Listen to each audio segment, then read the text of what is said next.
Hey everybody, it's Lon.TV, and it's time once again for your weekly wrap-up, and we've got a bunch of weighty topics to discuss today. A few of you viewers were asking me to talk about them, so we will. You can find the full index down below in the video description, so let's get to it.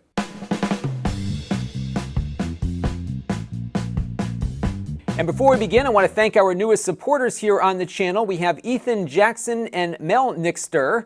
Both of them gave via Patreon. And then Logi KGR contributed via our donor box page. I want to thank everyone for their contributions this week, along with everyone who's been contributing on an ongoing basis, and of course those of you who watch on a regular basis too, because all of those things equal channel growth. And this week's wrap-up is being brought to you by our friends at Plex. Plex, of course, is my favorite media serving application where you can take all of the media that you own and control, put it on a server somewhere, whether it's your PC or a network-attached storage device, and be able to access that content anywhere in the world. It's like running your own little private Netflix and Spotify all in one. It is a great utility, something that I use every single day, and I know a lot of you do as well. Plex has a premium version called Plex Pass that delivers additional features, including their live TV and DVR. They have mobile syncing for offline viewing, so you can download things to watch on a plane or something like that. You get free Plex apps across all platforms. Parental restrictions can be added to the mix, subtitle searching, early access to new features, and a whole lot more. Now, there is a lot you can do with Plex for free, and you can sign up for a free Plex account without a credit card at Lon.TV/Plex. That's an affiliate link. We'll get a little commission for that, along with the Plex Pass link on screen here. And there's a lot coming to Plex on the free tier that I am excited about, namely the fact that they've got a couple of Hollywood studios lined up to provide ad-supported free video. That's movies and TV shows. They just announced Lionsgate about a week and a half ago, and last month they announced Warner Brothers. So there's a big level of content coming to the platform that you can use alongside with the other stuff you already have on your server. And I think it's going to be a great development for the platform, and of course we'll cover all of that once it's released. So I want to thank Plex for their ongoing support of the channel. Their support really helps keep the lights on around here. And speaking of lights, we'll move on now to the weekend review. On the Extras channel, we unboxed and set up the Wise plugs, and then on the main channel, we reviewed them. They're really handy little devices that don't cost all that much money, about 20 bucks for the set of two. And if you're interested to see how they work, you can check out the review. They really just turn on and off, but it's how you integrate them with other things that makes them much more interesting. So you can see that review linked down below in the master playlist. Yesterday, we uploaded a review of the Hori D-pad Joy-Con replacement for the Nintendo Switch, because I noticed the Switch Lite has that really nice D-pad on it. At least it looks nice, but I didn't want to buy a whole new system to get a D-pad in portable mode. And sure enough, a little browsing on Amazon led me to this thing that was only about 15 bucks, and it works pretty well, actually. I'm quite happy with it, to be honest with you. So you can check out the full review again in the master playlist. And then I also uploaded the full panel that I did with Retro RGB the other day. It was a great collab. I don't do enough collabs, so it was really fun to do something with another YouTuber who I really enjoy watching here on the platform. And we talked all about FPGA-based game consoles and what the implications of those devices are for the future of retro gaming and hardware and software preservation.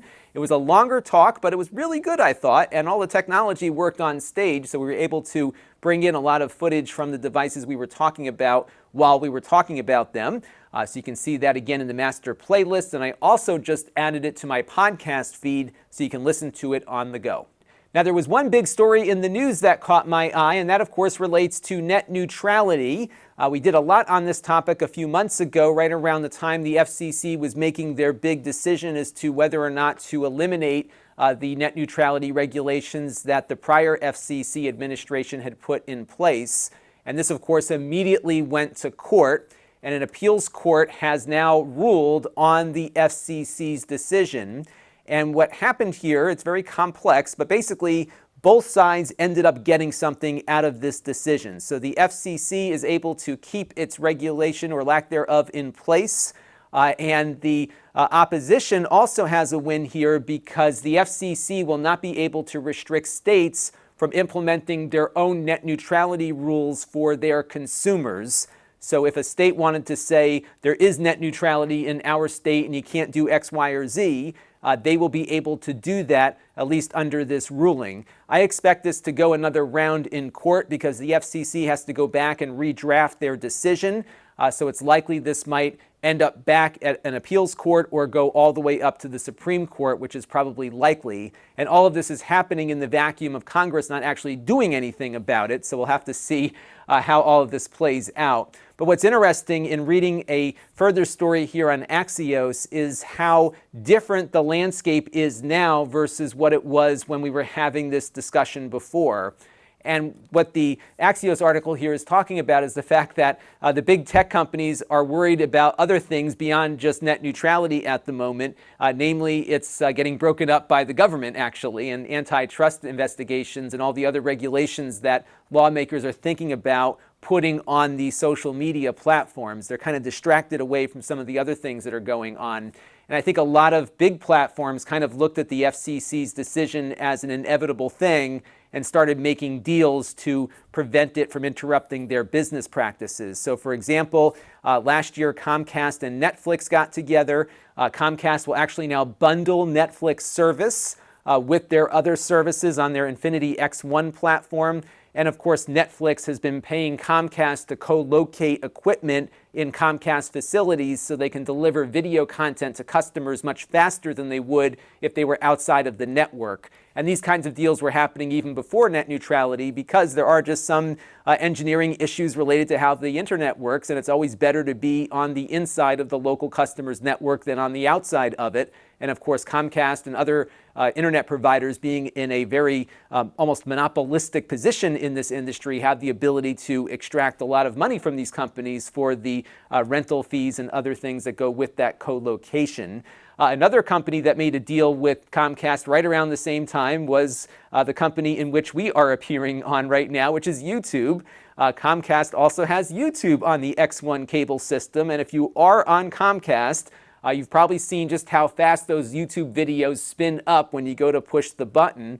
If you're a premium subscriber like me, it's almost instantaneous, and that's because YouTube likely also paid to co-locate facilities with Comcast to make sure that YouTube viewers on Comcast services get very quick access to the video. So a lot of the issues that I think the big tech companies were raising have probably been settled, at least in the sense that they've just paid for the access and they're ready to move on to the next big thing. But it will be interesting to see how states react to this and what they decide to do, and what the ISPs will decide to do in response to those state decisions. So we'll be talking a lot more about this as time goes on. I might try to get a few folks from Connecticut on to talk about what happens, or what will happen perhaps, in my state. I think it might be an interesting discussion just to see what these legislators are thinking about. If you think that would be interesting, let me know and I will double my efforts to get some folks on to talk about it. And now it's time for a Q&A from you, the viewers. And our first question comes in from Alex, who's wondering my thoughts related to breaking up big tech companies like Amazon, YouTube, and Facebook, and what that might mean for what we all consume here on the internet, both through content but also through products, like in the case of Amazon. And I think it's more and more likely that some kind of change is going to happen. I'm not sure what it's going to look like just yet. I don't think anybody does, but we are seeing a very bipartisan push to investigate these companies. I do think both parties have different ideas as to what should happen as the outcome of this investigation and this discussion, but given that both parties are focused on this together in a very organized way, leads me to think that we're going to see some changes probably in the next 3 to 4 years about how these companies operate and what rules govern their activities. And this is going to be something that we'll be talking about a lot as time goes on here. This link here is to a New York Times article where just about every attorney general in the country has gotten together on investigating Google and Facebook. The U.S. government is looking at Amazon right now for its trade practices. So there's just going to be a lot of discussion here happening. And irrespective of who wins the presidential election here in 2020, I think we're going to start seeing some changes occur. And the big question is, what changes will these things be? And you have to look at these companies in, I think, the way everyone is going to approach this problem, which is that Google, Facebook, and Amazon are platforms, but they also do business on their own platforms. And I think that's where a bulk of this concern is coming from. So in the case of Google, for example, Google first and foremost is a search engine. That's how they got started. That's where they make most of their money. But they're making their money through their own ad platform. So Google owns Google AdWords, and if you want to place an ad in Google search, you have to place that ad with Google. So the concern here is that Google owns the search engine and the ad platform that sits on top of it, and as such, they can put their own products in a better position versus their competitors. And this is a great example of some of the issues that have been raised by their competitors over the years. So this is a search I just did of flights from Las Vegas to Hawaii. And you can see here front and center is a breakdown of all the different flights I can book directly through Google. So there are services like Kayak that have argued that this alone is anti-competitive because Kayak doesn't have access to this ad placement. All of these flights are being advertised through Google, but Google competitors that do this travel service business don't have access to this particular ad placement. American Express here is above them, but certainly my eyes are drawn to this map and a bunch of prices that are right here front and center. And Google is in a dominant position because they control the search engine and the ad platform, and their competitors are not able to gain access to this area. And they have argued over many years that this is an anti-competitive practice because Google owns the search engine and the ad platform that runs on it, and they want more fair access to that. They're willing to pay for it, but they can't even do that right now based on how Google runs the ad platform on their search engine. And we can make the argument by saying, well, you know, this is Google's thing. They can do whatever they want with it. But because they have so much market dominance, it's often hard to compete on another search engine that might give you this front and center placement. Another example might be something like the Nest thermostat. Google makes actual physical products, and if they're able to put ads in certain positions that their competitors can't get to, that would put them at an advantage, again, given the search engine's market dominance. And that's, I think, some of the things that might be looked at over the course of these bipartisan investigations. Here's a great example from YouTube that I looked up last night. So I loaded up my non-premium account just to get a feel for what's going on YouTube ads these days. And I couldn't believe it. I had 2 minutes of pre-roll ads before I could even watch a video that I went to. I didn't realize it had gotten that bad, but it has. And along with this ad that's running, YouTube is running a special ad that nobody else can get access to here for their cable television service. They're not letting Sling in this special little pop-up thing. They're not letting anyone else in there, but YouTube's service gets a very special ad position because they own the platform here, YouTube. They own the ad platform and everything else, and they're able to give themselves a competitive advantage on really the #2 website in the world. And YouTube is #2 only to the #1 site, which is owned by Google as well. And you can again see some of the concerns that are bubbling up here, because if I had an over-the-top cable service, I wouldn't have access to people the same way YouTube does. And of course, YouTube is not charging themselves for this ad placement, so they're getting a very valuable competitive boost here for really no cost to YouTube TV at all. And like Google, Facebook controls the entire stack of their platform. They own the social media platform and the advertising platform. Facebook does, though, allow other ad networks to place ads on the right-hand side of the screen, but those ads are not as valuable as what you'll get by placing an ad directly with Facebook to show up in the news feed. And adding some complexity to the Facebook situation is the fact that they also own their competitors, essentially. You'll remember Facebook bought Instagram for a lot of money. I actually met the founder of Instagram a few days before they announced that deal, and he was looking very happy at the thing I was at. So I expect that they were looking to compete with Facebook. Facebook saw this as an opportunity to gobble up a competitor before they got too big, and they jumped on it for a lot of money, but it was money they could afford. Likewise, they also bought up WhatsApp in a similar acquisition. And that was, of course, a big competitor to Facebook's Messenger platform. And Facebook continues to operate all of these services separately and independently from each other. And some argue that these companies really should be independent and competing against Facebook. And of course, Facebook controls the ad platform across all of these services.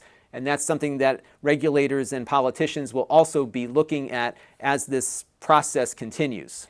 And the Amazon situation is really interesting to me because Amazon owns a sales platform. There's an advertising platform on top of that sales platform, and Amazon is selling its own products on its platform against other companies who are competing with them. And Amazon controls a lot of sales data because they own that sales platform.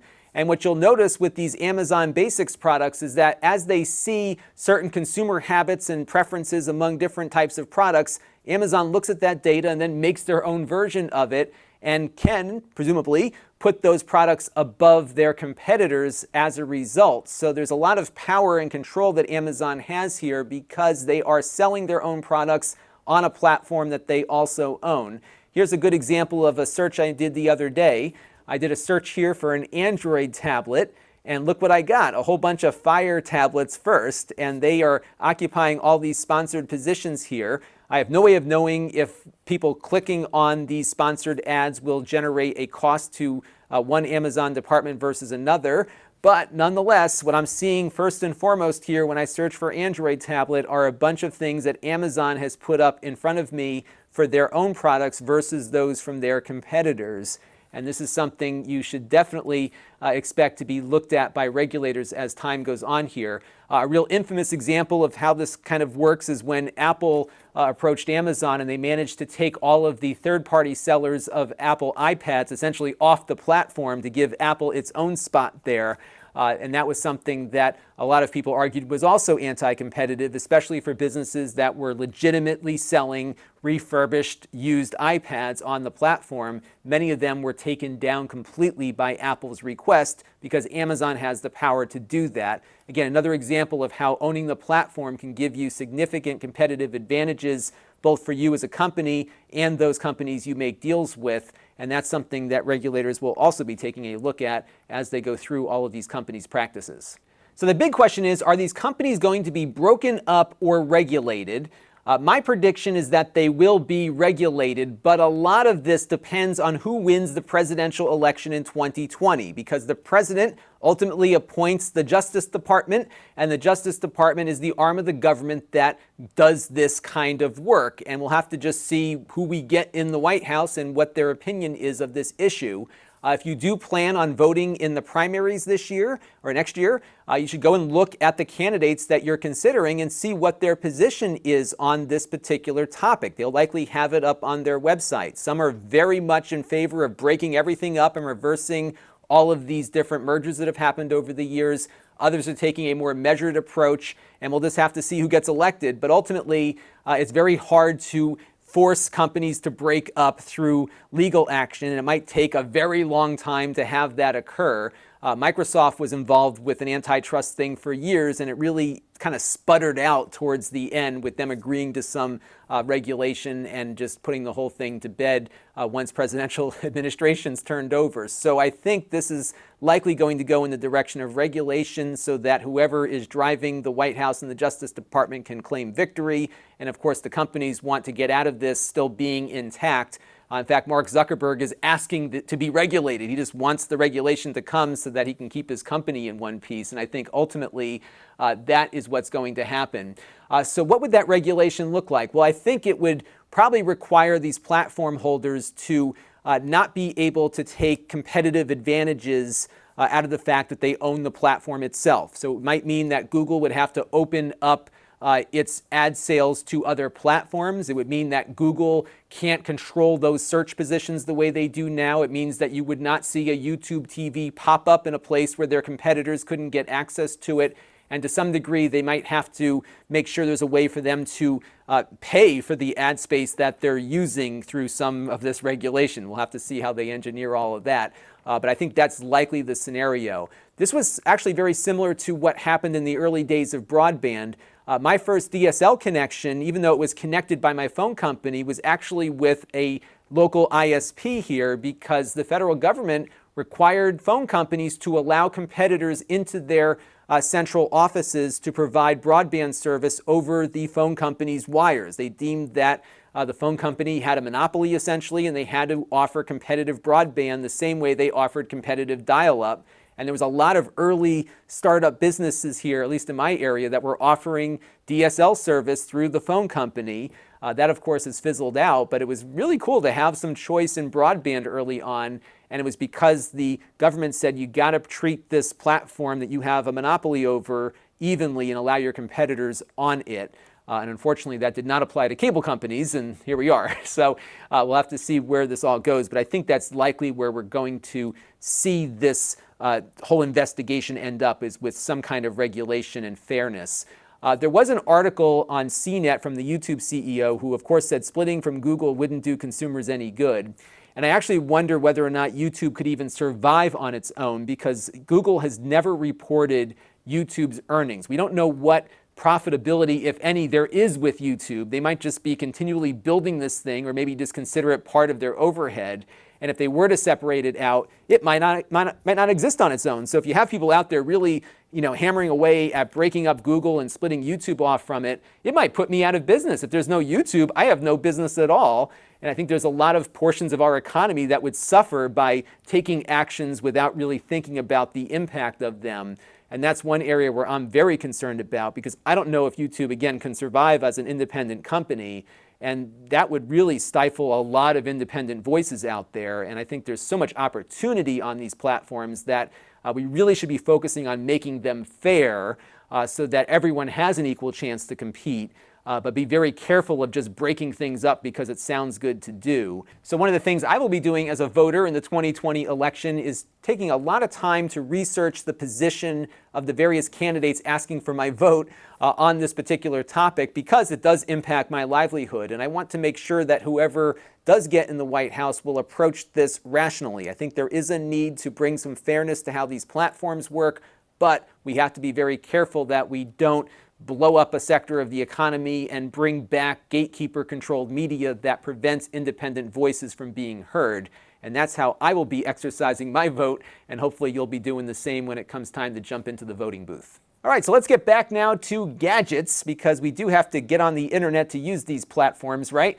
So Dan Michaels wrote in on the Facebook group about the new Surface devices coming out from Microsoft, and they really announced a lot of stuff, and I really have grown to appreciate the industrial design that goes into what Microsoft has been putting together. They've got really beautiful looking products. They are competitive with some of the best stuff that Apple or Dell or Lenovo makes, and they've got a great line here. The Surface, of course, has been very successful for them. I absolutely love my little Surface Go tablet that I use quite a bit. It's a great Windows device, and now they've got more stuff, including 2 PCs that are not running with Intel processors. That was interesting to me.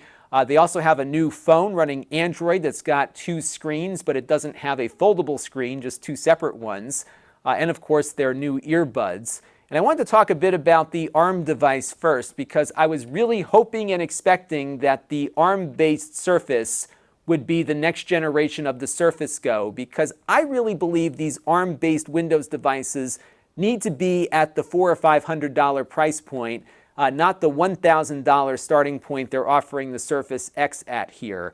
So this is being marketed essentially as a full-blown Surface PC, and after you get the keyboard and the pen, you're going to be into this thing for probably $1,500 or more, depending on what configurations you choose. And you're going to be getting a machine that will likely perform at around the lowest cost Intel device will perform. And I think that's a hard thing to justify to folks. Certainly battery life is better with these versus the Intel equivalent, but it's not that much better that you should be taking such a huge performance hit. But I would have expected it to be on something less expensive, because it would be a bump up from what they currently have on the Surface Go. And I think it's better suited for a lower cost device. So I just don't think this one's going to be a big successful product for Microsoft.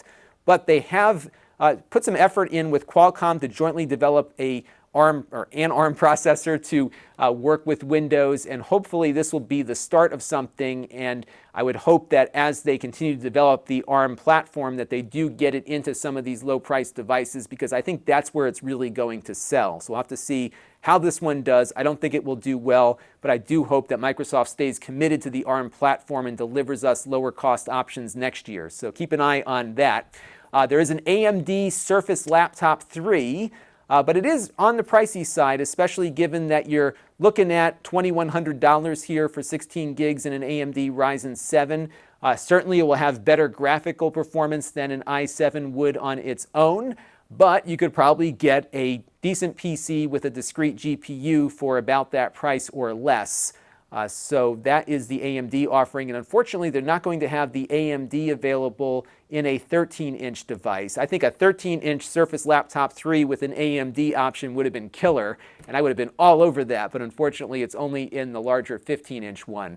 I often have a hard time getting products from Microsoft into review, and given their cost, it doesn't make a lot of sense for me to buy them and resell them given the viewership that I typically get on those. So we'll have to keep an eye on these. If you get one and want to lend it to me, I'm happy to borrow it for a week and send it back to you. So I will try to get one of these things in at some point, both the AMD and the ARM one, but just don't expect it just because of the cost point here. But we'll try our best to get something and give you a nice review of it. And I'd love to hear your thoughts on these ARM chips. Do you think these should be inexpensive machines or inexpensive ones? Let me know what you think down in the comments below, because we're going to probably see something from Apple very shortly as well, and I'm really eager to see what will be the thing, the device that really makes ARM work as a PC. Right now, I don't think they've hit the right price point to really have it take off as an alternative platform. And this last question is one that we got at the panel discussion last week and also asked here by Winston Smith about how many times can you write to an FPGA chip? And that, of course, is the chip that's in the Mister that we looked at in the panel discussion along with the analog devices. And we weren't sure as to the answer to that question at the panel itself. So Bob at RetroRGB did a little bit of research and found this article from Intel. And if you look here on the last paragraph, you'll see that there is no limit because the FPGA devices are SRAM based. And as a result of that, they can be reconfigured as many times as a design requires, and there is no specific limit. You might be feeding that FPGA with flash memory, for example, which might have a limit of its own, but in most cases, the FPGA itself can be written to as many times as you want without any issues. This article also links to a stress test that they put the device under. You can see here the Cyclone 5 chip that's in the Mister was subjected to 2.1 million hours of stress conditions and had 0 fails. I don't know if that was a number of writes and rewrites or if it was just operating, but nonetheless, I think you can make your Mister project be whatever you want as many times as you want without any repercussions for that activity. And our pick of the week this week is a really cool documentary that the Nostalgia Nerd did a few weeks ago on the old Virtuality VR system from the 90s.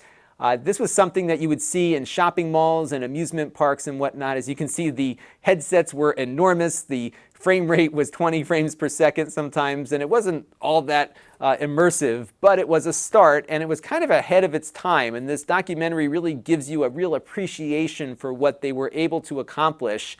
Unfortunately, the company fizzled out, but these units are still out there, and he found a place that is keeping them working at a museum. So you can see what they look like today and go back in time and see how the whole thing got developed. I thought this was a really well done piece by the Nostalgia Nerd. He does a lot of great work on this stuff, and you definitely want to check this out if you have an interest in VR. So this week on the channel, we've got a bunch of stuff to take a look at. I am finally going to get this review of the Blink cameras up online. The review is shot, it's edited, it's in my queue. I just haven't found the right spot to slot it into yet because we did a smart home device the other day with the plugs here, and I wanted to not put up another one right after it. So this one will definitely be up in the next day or two. These are great little security cameras, probably better for notifications than monitoring, but they do work well for the price point, and of course there's no subscription with them, which is what I like the most about them. You'll get my full review very shortly, so stay tuned on that.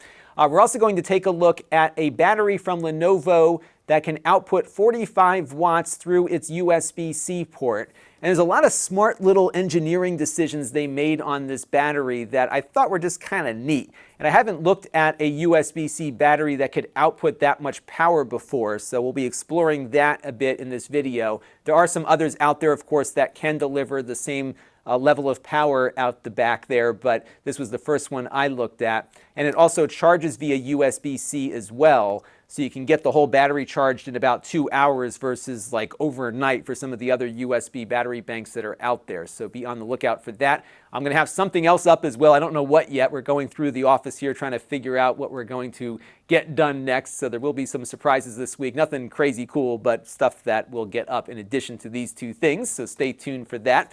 And if you want to support the channel, you can. You can go to Lon.TV/support and make a monthly or a one-time contribution to the channel. We're also supporting the YouTube membership program. So if you'd prefer to do that, we can take you there too. And you get a nice little icon next to your name when you do make a contribution via the YouTube membership. We are welcome to anyone who wants to help the channel, of course. And then, of course, we have our Plex thing that we've got arranged with the fine folks at Plex. So if you sign up for a free Plex account, no credit card required, we get a small commission. We get a slightly larger one if you sign up for a Plex Pass or gift it to somebody else for the upcoming holiday season. And of course, we have other channels. My Extras channel is where we do unboxings, mini reviews, and supplementary content. We have the podcast where we take this show and a few other things that I do and put them up in audio format. We have the Snippets channel that pulls out pieces of this show and puts them up as standalone videos for better search optimization. And we've got the live stream archive where every live stream I've ever done has been archived and you can watch me for tens of hours if you want. I certainly wouldn't want to do that, but maybe you want something on in the background, have at it. And of course, we'll try to do more and more live streams as scheduling allows. I also ask that if you like what I do to click the notification bell so you get notified every time we do anything here on the channel or go live. You can engage with me on my email list at Lon.TV/email. We have a Facebook page at Lon.TV/Facebook where we put some of the Extras channel content up on. And I've really been excited about our Facebook group. It's very active. We've got over 700 members in there now. It's been a great source of material for this show. So if you haven't signed up yet, please do, because it'd be great to have you as part of that discussion. What I like most about it is that I can connect people with me on the channel, but also with each other. And that's something that YouTube doesn't always make so easy, is that cross-subscriber interaction there. So you can sign up there for that. And then, of course, we've got the store at Lon.TV/store where I sell previously used items that we've reviewed here on the channel. We've got that iPad 7th generation up there at a cost below retail. If you don't like the price, email me an offer and maybe we'll make a deal or something. I'm eager to get that one out the door. Got a couple of other things we'll probably put up later in the week as well. And if you want to be notified every time I add something to the store, you can go to Lon.TV/store alert to get an email notification when those things go live. And that is going to do it for this week's weekly wrap-up. Thank you all for suggesting content for this show, because that really does help get us the rundown here for what we talk about. And I also want to thank you all for your comments, suggestions, and support. And I look forward to seeing you very shortly as we upload more stuff to the channel. Keep those comments coming. And until next time, this is Lon.Simon. Thanks for watching. This channel is brought to you by the Lon.TV supporters, including gold level supporters, the Four Guys with Quarters podcast, Chris Allegretta, Tom Albrecht, Mike Talbert, Brian Parker, and Kalyan Kumar. If you want to help the channel, you can by contributing as little as $1 a month.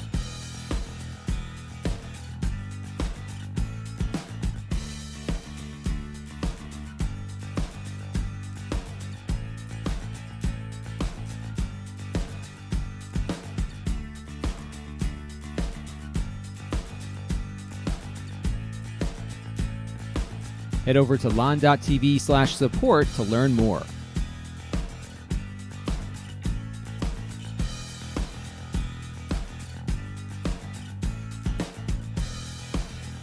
And don't forget to subscribe. Visit Lon.TV/s.